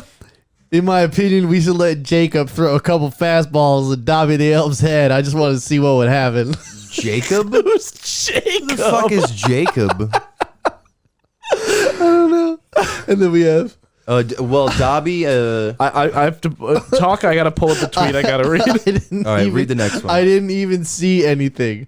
Have I gone blind? Can't remember how many times I asked myself this while watching. Okay, so it's one of the later movies because they get real dark. So it's not the first one where Dobby shows up. I found a tweet that I found on Tuesday. I'm gonna read it really quick because it's thinking about when Dobby dies in the Harry Potter movie and they bury him on the beach, but he's in like a very shallow looking grave. Imagine normal people discovering his hideous bloated corpse washed up on the beach and its picture end up in a tabloid as a cryptid. I was like, that's so awesome. Fucking accurate. They give him the most shallow sand grave. Yeah, now that I'm thinking about it. It's more like they just put sand on him. Yeah. Then they dug a hole, which is crazy because you think they'd have a spell for digging holes that are human size. That's the first thing I said. The whole point of it, at least in the books. I want to bury him as he deserves it. Yeah, like they're like, no magic. And I was like, he's a fucking elf. All he is magic. Like, Mike, you racist anti-elf motherfucker.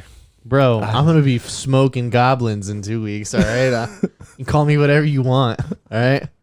Anyway, Oh, true. Did we get all three? Yeah. Oh, wait, did we get Oh, all yeah, three? give us the last That's one. that's the only two I have for this one. Okay. Oh, so you're leaving us fucking without a pal. high and dry. So This was the second one again? Oh, Have I Gone Blind? Have I gone blind? So Dobby first shows up in the second. second book or the third book? This was the only Harry Potter movie I ever watched that I saw it for a second time, and I didn't remember I watched it the first time because it was so boring. Oh, wait. Read the first one again. Jacob. In my opinion, we should let Jacob throw a couple fastballs at Dobby the Elf's head. I want to see what would happen. I also want to see what would. Okay, Jacob was a character in one of the Fantastic Beasts movies. Jacob Kowalski. Maybe that's who they're I have talking no about. fucking idea. I literally don't have any idea. What's the second one again, Pat? Jacob deGrom. We want him. Why are we having a Mets player throw? Is it relevant? Or do you know Is there a that's for connection? sure? See, here's the thing. When I started pulling these, I was like, I'm giving them obvious ones on some, and other ones I'm just like, this is the most unhinged. Okay, trying to Jacob think- deGrom is the pitcher for the Mets, or Who hit a bird? no, that is At 20 odd years ago. any given day. Could be any pitcher in the MLB. No, what you're talking about I is know for the When Fabio. yeah. What? Oh wait, no. Now No. I'm mixing two things. That was You are. Randy. What's his name? We're getting way off topic. We're now sportscast here. Guys, this is simple enough. What's a dark Harry Potter movie that has Dobby in it? I feel like I'm there's try- only really one. He's in This two one's of them. I'm gonna say 5 on this one. Order of the Phoenix. What about you? Is it? Is he? No. When does he die? He dies in Half-Blood Prince, right? That's no, that he dies in the last In the Deathly Hallows? Deathly Or- Hallows, because they're staying at the Shell Cottage. So they're looking for the Horcruxes at that point. So I think that's in I'm gonna the say seventh book. I'm gonna say it's the part 1 of 7. And what do you say, Nick? Dobby also shows up, but that's the thing is like in the book, Dobby's way more present than in the movies. These are movies, dude. They're not book reviews. Yeah. All right, then I'll again follow with you. I don't know. You are correct. It is Deathly Hallows Part 1. Here we go. All right. Dobby dies on the beach in Deathly Hallows Part Yeah, 1. I was like, I know he doesn't die in the second part, so I just like, Okay, you ready?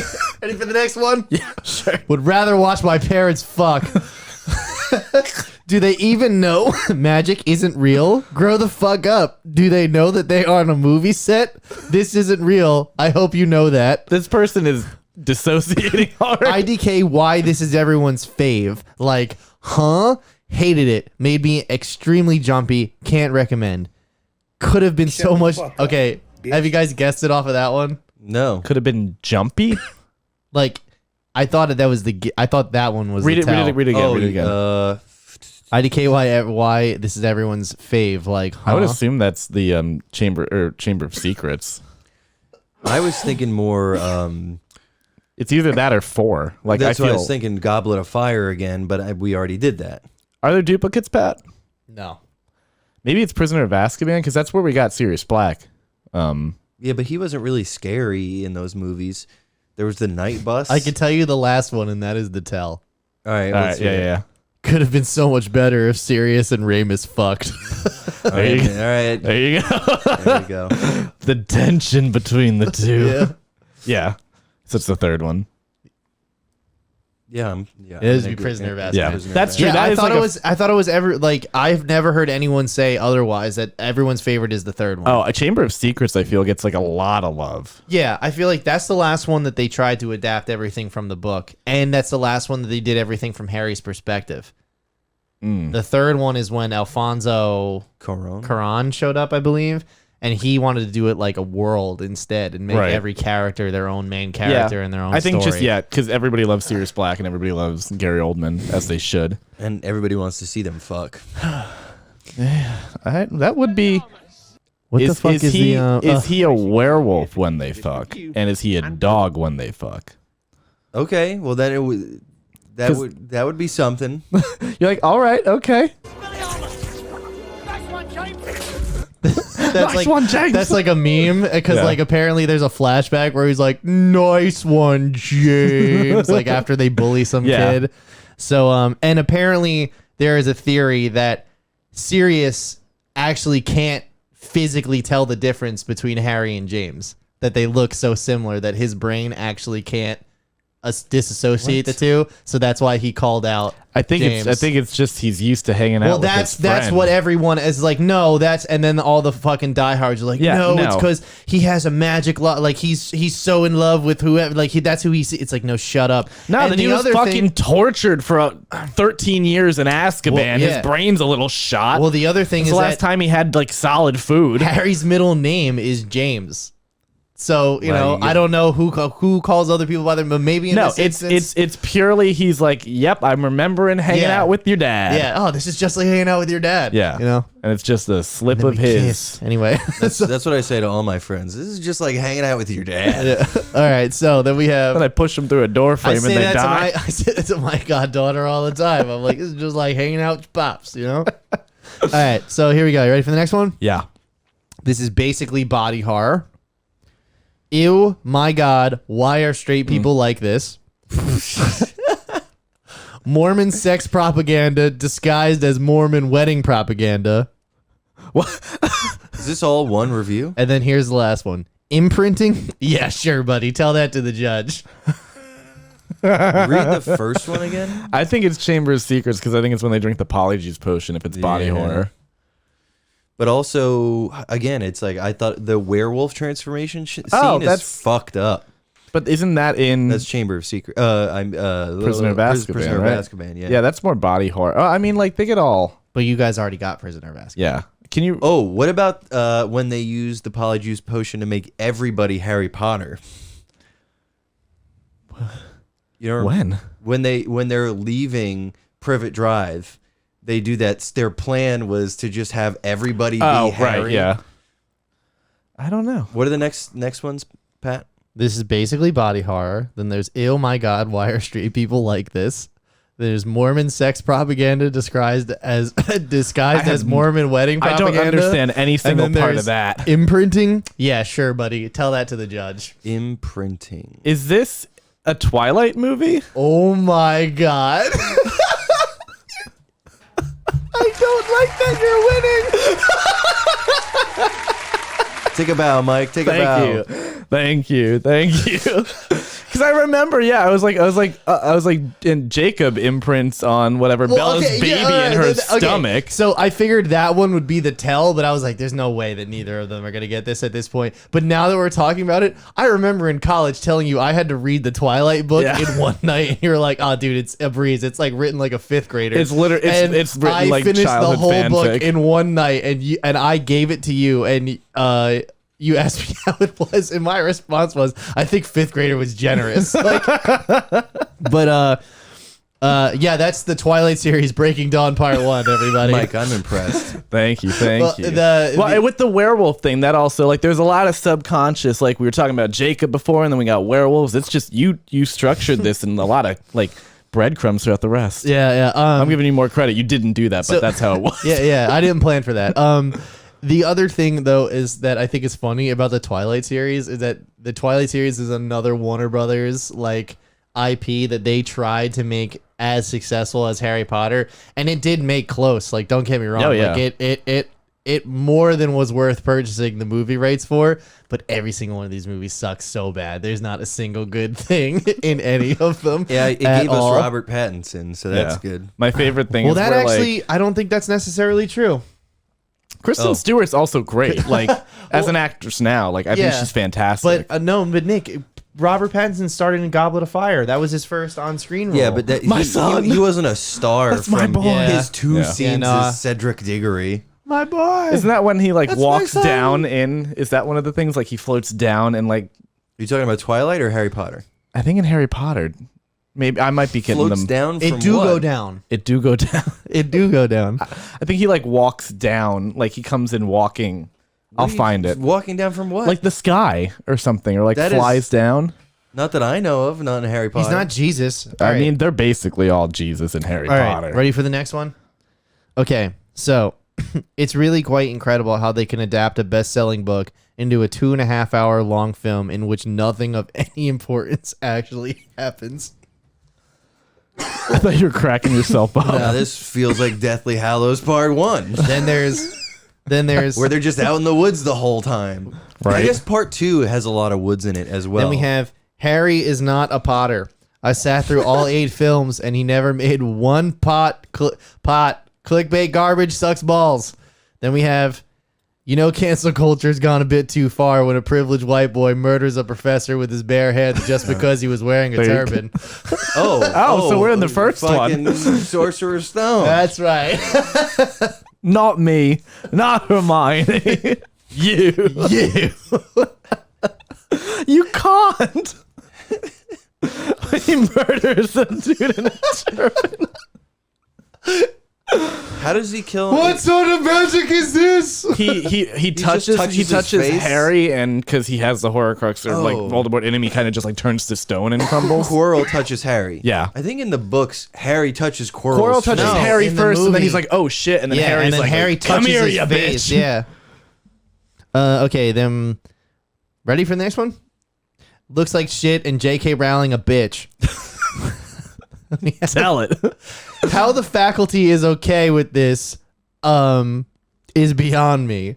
Are the parents aware of what the fuck is happening here? This is 5. The first movie is like, quote, "Oh my goodness, the sorting hat put me and my best mates together. A troll is loose in the bathroom. Hee. And this one is like, quote, "The Quidditch master is choked to death on her own blood." Quidditch Wait, Master. Could this be the Battle of Hogwarts? Who's the Quidditch master? That's I forget what her name. She had Betsy like DeVos. That's who it is. Yep. Betsy Oh, Betsy DeVos. Did she die in that fight? I don't remember her. Give us. Is that it, Pat? Was that all of them? He's like, maybe. I So don't you know. got- Read them again. You got looks like shit and J.K. Rowling is a bitch. How the faculty is okay with a war being waged on Yeah, the so it's the war war. language, Oh, okay. okay. Yeah. Oh, Part- I'm an idiot. Yeah. I put that in there and I knew I should have taken it out because I knew I would have just read because I skipped over it. Yeah, you skipped. You didn't say war Yeah, first time. All right, so that's the last yeah, one. I get okay. Well, Yeah, that's a yeah, mulligan. yeah. I get a point. What was the Quidditch Master's name? I don't remember. She's got the spiky Yeah. silver hair. Tia Dalma. Yes. Yeah, what's in universe name you're asking, right? Yeah. Yeah. Oh, that's her name, yeah. Yeah. Oh, okay. You remember, right? Tia Dalma? Aunt Dalma. No, Tia Dalma. You remember? Oh. Show's over. Nick shut us down. all right. Okay. It seems like a massive amount of racial hierarchies and blood purity shit in this series Yeah, this was a is red flag. absolutely huh? the fifth one when they're talking about pure bloods and they're on the wall and they're Dobby sucks shit. Then we have too long. Harry Potter wears glasses like a nerd. How about he learns some spells to help him drink a beer and play football and get some bitches? And no, it doesn't have to be this long. And so that's all right. So side note, that's my favorite Harry Potter avenue of insulting or like memery is when someone's like, bro, I'd watch Harry Potter if he like drank some fucking beers and like hung out with some bitches. You know what I mean? Like that's my favorite avenue because it's like, bro, just say you like Harry Potter. It's fine. Like nah, it's cool. Like, it'd be cool if, you know.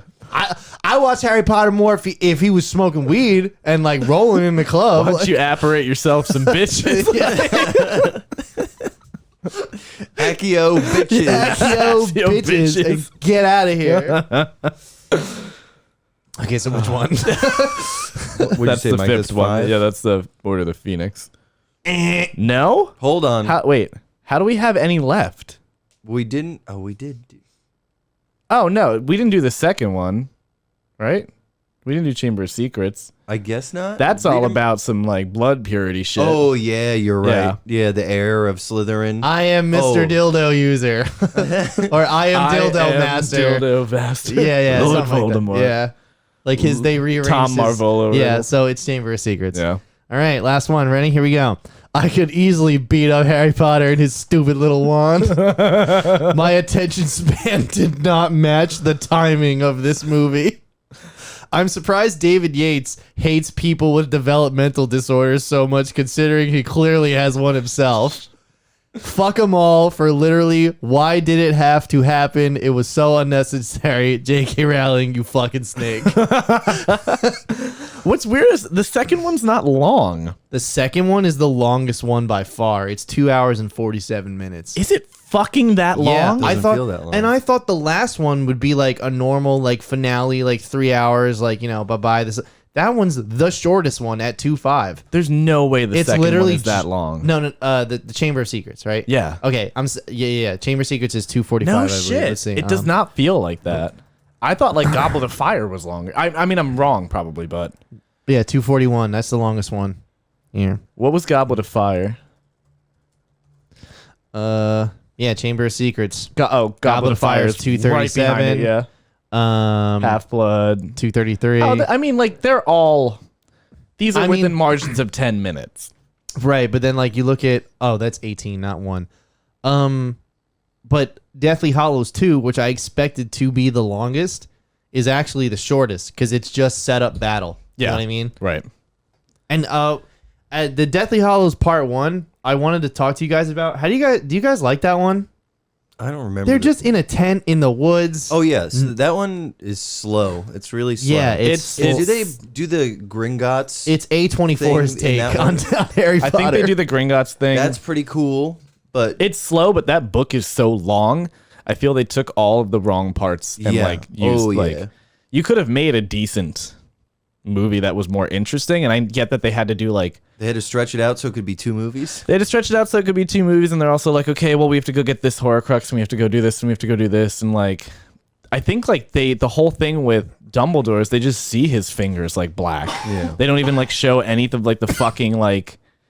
Or no, they have to make him drink the water and stuff, right? Yeah, there's that. That's not even in. That's in Deathly the Hallows. 6th one. That's in Half-Blood Prince. Oh, right. Okay, never mind. Yeah, I didn't like this that one Yeah. then. And then Snape murders Dumbledore That's right. Yeah, he's already dead at this with point. the Elder Wand, and That's- then Harry disarms Snape, so it's his wand. And it listens to him. That's right. And do you remember when Voldemort tried to use the wand against Harry? It cracked, and then he snapped it and threw it over the side. I hate that shit. I'd be like, why the spoils go to the victor, bro? Take the wand. Give me that fucking wand. Yeah, and what wand's he using now? Oh, by the way, That's why you don't. wield He's using the whatever Elder like Wand. standard police issue wand is because he's a cop now. Yeah. Like- Actually, I saw some video from the Harry Potter Broadway show during Malfoy and Harry Potter's duel that they have. They cross swords. And there's obviously, and there's obviously a lot of like fireworks and everything, but they do old school, like when somebody gets hit by a spell, or when Harry, for instance, dodges a spell, he does the Matrix, right? Like he goes all the way back, and they actually like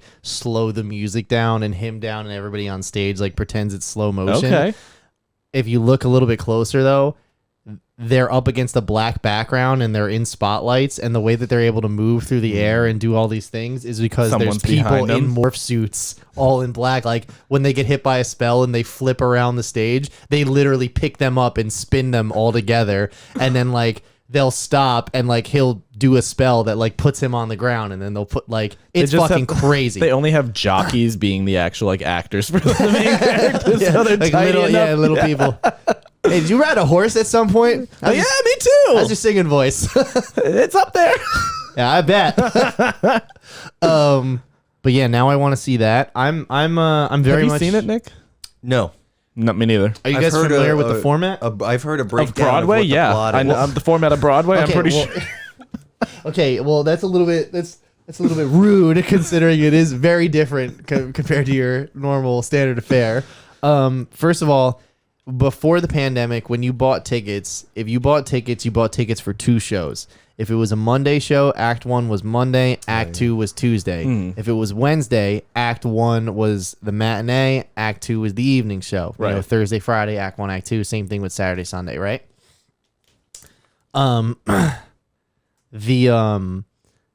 After COVID, instead of breaking it up like show and everything, now what they've done is they've just cut it down to a 3-hour show, no intermissions, No intermission. straight through the whole way. You get that whole show in one go You now. get blasted in the face with the cursed child. Yeah, and I've heard it's good. I mean, I haven't. Oh, I've heard nothing, but it's terrible. really. Yep. I heard a lot of people don't like not the production itself, but just Right. like they don't the like premise the with the time turners, and it like undoes all the stuff from the original movies, and yeah, It doesn't feel magical. It's almost more sci-fi.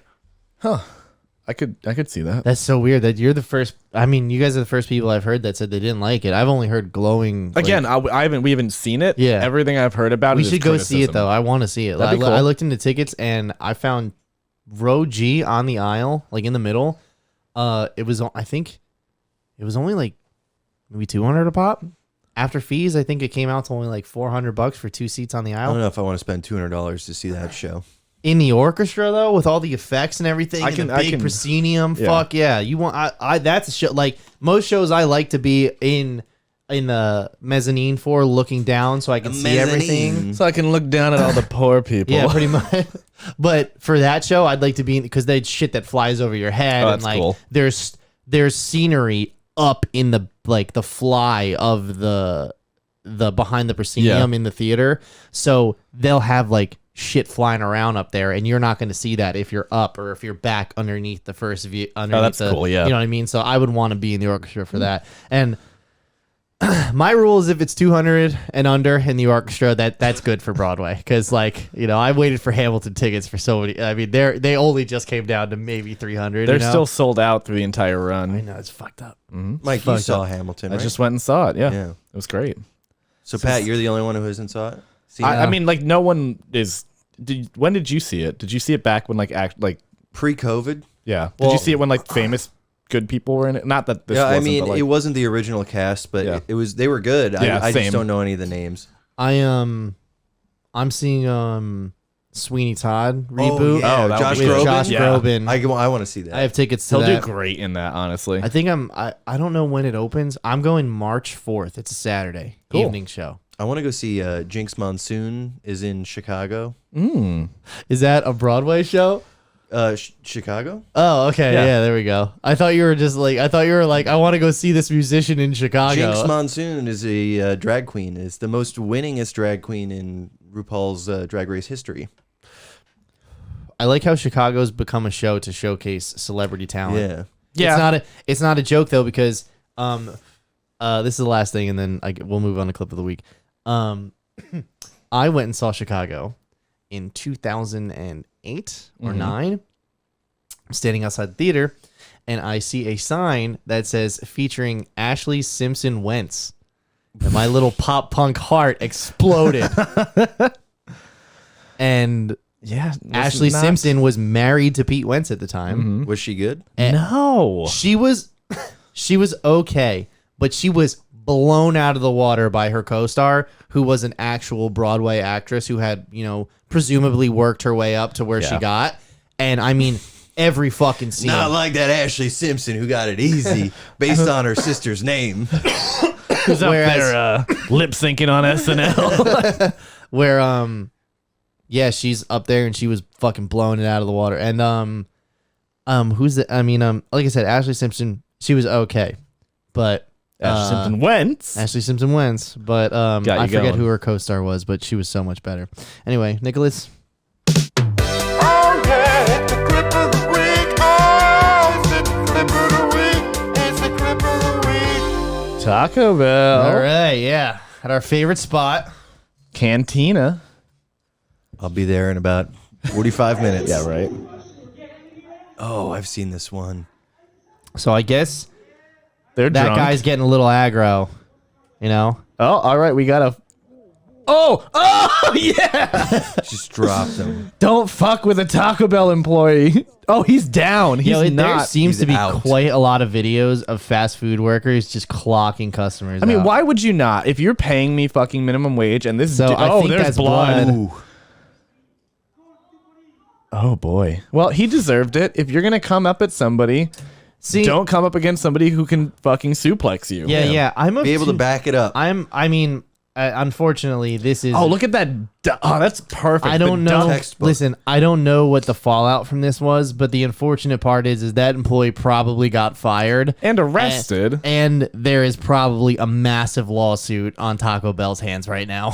But dude, like, he was defending himself. He's in it is clear defense. He didn't use over force. Like He ducks a punch. It was the He lifts him defensive up. move. Right there is the problem. No, that's just like some judo shit. No, dude, you can't slam somebody by their neck on the ground and be like it's self-defense. You That can't. is absolutely self-defense. Yeah, Look, he just literally takes him. The dude punches over his head. He just lifts him and throws It's him. meant, yeah, but it's defined by subduing, not incapacitating. It wasn't. Like he didn't mean to crack his fucking skull. Yeah, it's not- He meant to drop him down on the ground. I'll put it like this. He So, did not instigate it based off. I will his video. say this though. We're lawyers. My buddy. Pat's on the side of the asshole. No. My buddy's a lawyer, and specifically we had this Send this to conversation. him right now. We had this Call him. conversation a few years ago, and we were talking about self-defense. And he said, even if you are in a street fight, especially in the state of New Jersey, even if you are in a street fight and someone starts throwing haymakers at you, if you clock them and they go out cold and they hit their head on the way to the ground, yeah. that is manslaughter in New Jersey. Yeah, if they like, die. if they Don't die. like that is well. I mean, it's still. What's it called? Attempted murder. Then at No, that rate. that's- No. It's a level of assault. But yeah, I mean, if you Assault, if yeah, you kill anybody But in a even then, like, yeah, if but you even by your definition, you're saying you're defending yourself. What it about didn't matter. stand your ground? no, but no, that's what I'm Bro, saying. we but ain't in the South. I'm saying the dude didn't. This dude just wasn't yelling, and the employee was just like, "Nope, I'm sick of it." Comes Yeah. over and just like, Yeah. you know, I mean, like, yeah, don't get me wrong. Like, I agree. This guy, like, physically in the moment got what was coming to him because he was, like, just way aggro for no reason. But the reality of the situation here is that Oh, yeah. this guy and Taco Bell are fucked. Yeah, there's a problem. I mean, this guy's fucked too. But, like, and then, Dude, he is when out. That right there, that's the most damning thing right there is having to roll him over and he's just fucking out cold. you know, that's the best thing that you want to do is when you get thrown on your neck is to move the person. Yeah. you know? Instantly do it. No, don't support any like. And then roll him back over. Like, oh shit, I gotta undo that. Yeah. Don't support the spine or anything. We're just gonna Yeah. fuck him up even more. Nick, how's that make you feel? I mean, I think that was probably The roll him back over. that is was the best probably the part. best day of his job. He was like, I've been saving this anger. Yeah, I'm curious to know. I'm looking at to see if there's any Follow up. With Yeah, it? anything follow? I don't know, man. Big Taco Bell has I covered know, it all dude. up. Big con, it's coming. big con. What is it? Taco Bell Taco Bell. employee body slams. Yeah, You're like the a- first Well, one here's up. a quote from Taco Bell. We take the safety and well-being of our team and customers very seriously and do not tolerate any form of abuse in our restaurants and wider business. So it looks like they got his back. They Ooh. condemned both of them. Imagine getting folded by the same guy that folded your crunch wrap. Let's see. Taco Bell employee aggressively knocks out a customer. I love watching service industry employees snap. We all do. They Let's deserve see. it. They absolutely. Taco Bell spokesperson say we are aware of the incident that recently occurred in our Swansea restaurant. The restaurant franchise has fully cooperated with the police and no further action will be taken. Hell yeah. That's what I like wild. to hear. They walked in, the cops came in, and they're like, gentlemen, take a seat. Would you like a crunch wrap? Like, what can we do for you? How can we work Yeah. this out? I have some blue Baja Blast for our boys in blue. Have you heard of the craving case? Yeah. Oh, shit. All right, Pat, let's bring her into the station. Yep. All right, everyone. Thanks so much for checking out this episode this week. Once again, you can find us on social media, Instagram, TikTok, YouTube, at pressanykey.tv. You can also find us on any major podcast app, but specifically Apple Podcasts and Spotify, I guess, because that's where we like it the most. Next week. Next week is episode 100, everybody. We're going to have a party. We're going to have a fucking crazy ass party.